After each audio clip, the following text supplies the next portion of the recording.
Hello friends, this is Dr. Sourabh Patwardhan from Nandadeep Eye Hospital, Phaco SICS Training Center, and I have shown previous video where I have shown 6 cases and I wanted you to analyze the incisions. So here is my analysis. So this is case number 1.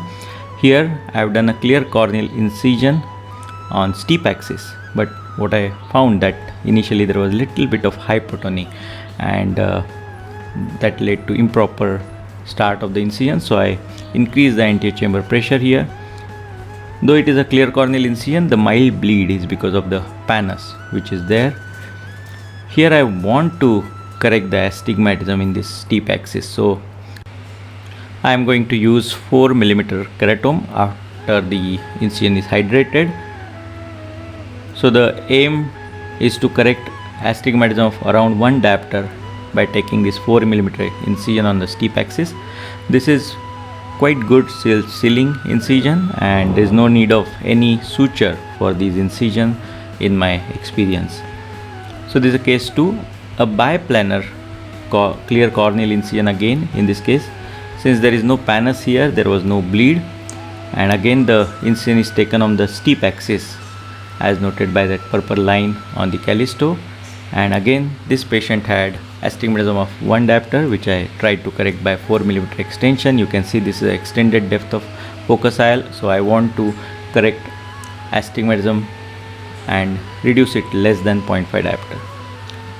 Now this is a case where I made a biplanar limbal incision. You can see the bleed there, and then it is also again on the steep axis. This is a superior incision. Patient has 0.75 diopter with the rule astigmatism, and I took limbal incision because I just want to correct 0.3 diopter of that. In this case I am going to take a posterior limbal incision. So you can see it is a biplanar incision but posterior limbal. The reason for this is that I want to induce no astigmatism in this case because patient has no preoperative astigmatism, so I want to keep it that way. So more posterior the incision, less effect on the astigmatism. And because of the posterior limbal, you can see that there is ballooning of conjunctiva which starts occurring. So in such case you can take a cut on the conjunctiva just near the incision. This avoids ballooning of the conjunctiva.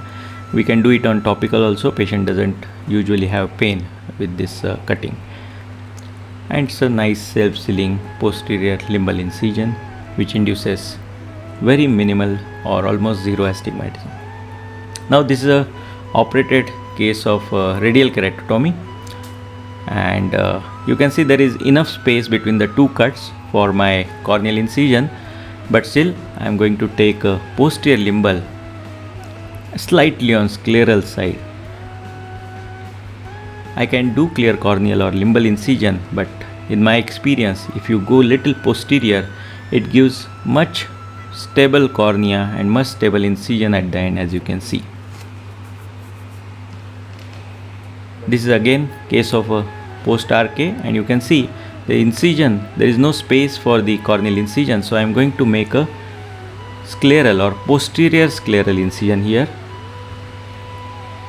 almost 1 mm behind the limbus. I am starting and making a posterior scleral incision. This is wonderful because avoiding trauma to this RK incision is very important in these cases. For more such videos, do subscribe to my YouTube channel. Thank you.